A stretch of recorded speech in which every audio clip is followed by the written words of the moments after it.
Everyone. आज आमच्या भिवडी गावची यात्रा आहे. त्यासाठीच आम्ही रात्री देवदर्शनाला व छबिना बघायला निघालो. गावची यात्रा म्हणजे एक वेगळीच जादू, अनोखा आनंद, भक्ती आणि उत्साह यांचा सुंदर संगम. यात्रेच्या दिवशीचं वातावरण काहीतरी वेगळंच असतं. आता सगळ्यात मुख्य काम म्हणजे गावातील सगळ्या देवांचं दर्शन घेणं. मग आम्ही आलो गावात असलेल्या महादेवाच्या मंदिरात. आताच काही दिवसांपूर्वी या मंदिराचा जीर्णोद्धार व सुवर्ण कलशारोहण सोहळा पार पडला. मंदिर खूप छान सजवलं होतं. सुंदर लाइटिंग केली होती मंदिराला. नंतर मंदिरात आतमध्ये जाऊन महादेवांचं दर्शन घेतलं. बाहेर असा काहीसा सुंदर नजारा होता. सुंदर रोषणाई केलेलं मंदिर, बाजूला फटाक्यांची आतिषबाजी. मला तर फटाके बघायला खूप जास्त आवडतात, म्हणून जरा वेळ तिथेच थांबून फटाके बघण्याचा आनंद घेतला. तेथून आम्ही नंतर विठ्ठल रुक्माईच्या मंदिरात गेलो.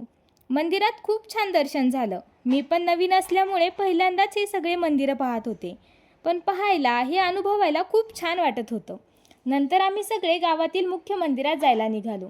आमच्या गावात भैरवनाथाचं मंदिर आहे आणि त्याचीच ही यात्रा. चला आता आपण मंदिराकडे जाऊयात. मंदिराकडे जाण्याच्या रोडला खूप छान लाइटिंग केली होती.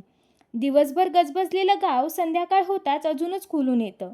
मंदिराभोवती लावलेल्या रंगीबेरंगी रोषणाई लखलखू लागते. प्रत्येक दिवा जणू वातावरणात आनंद पसरत असतो. रस्त्यावर लोकांची गर्दी, गप्पा, हसणं आणि सणासारखा माहोल होऊन जातो. असा छान सणासारखा झालेला माहोल बघून आम्ही देवांच्या दर्शनासाठी लागलेली रांगही आपल्याला खासच वाटते. कारण त्या क्षणी सगळ्यांच्या मनात एकच भावना असते, फक्त श्रद्धा. मंदिरात प्रवेश करताच एक वेगळी शांतता आणि प्रसन्नता जाणवते.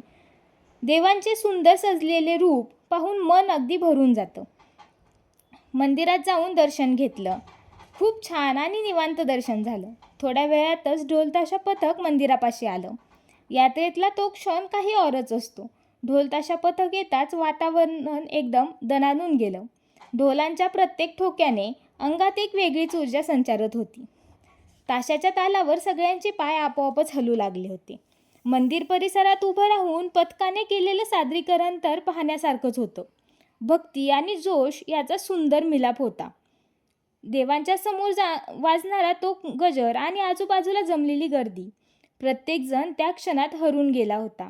ढोलताशांच्या आवाजात, रोषणाईच्या प्रकाशात आणि भक्तीच्या वातावरणात तो प्रसंग अगदी अविस्मरणीय बनला. संपूर्ण गाव एकत्र एकाच तालावर नाचत होतं. नंतर थोड्याच वेळात पालखी ही मंदिराच्या परिसरात आली आणि वातावरण अजूनच भारावून गेलं.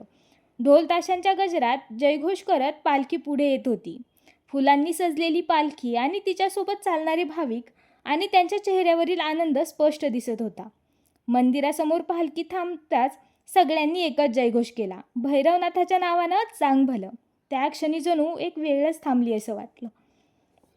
देवांच्या सानिध्यात ढोल ताशांचा नाद, रोषणाईची चमक आणि भक्तीने भरलेलं वातावरण, सगळं काही अगदी दिव्य वाटत होतं. तो क्षण फक्त पाहण्याचा नव्हता, तर मनात कायमचा साठवून ठेवण्यासारखा होता. नंतर पालखी मंदिरात नेण्यात आली. अशी देवाच्या पालखीची मिरवणूक पार पडली.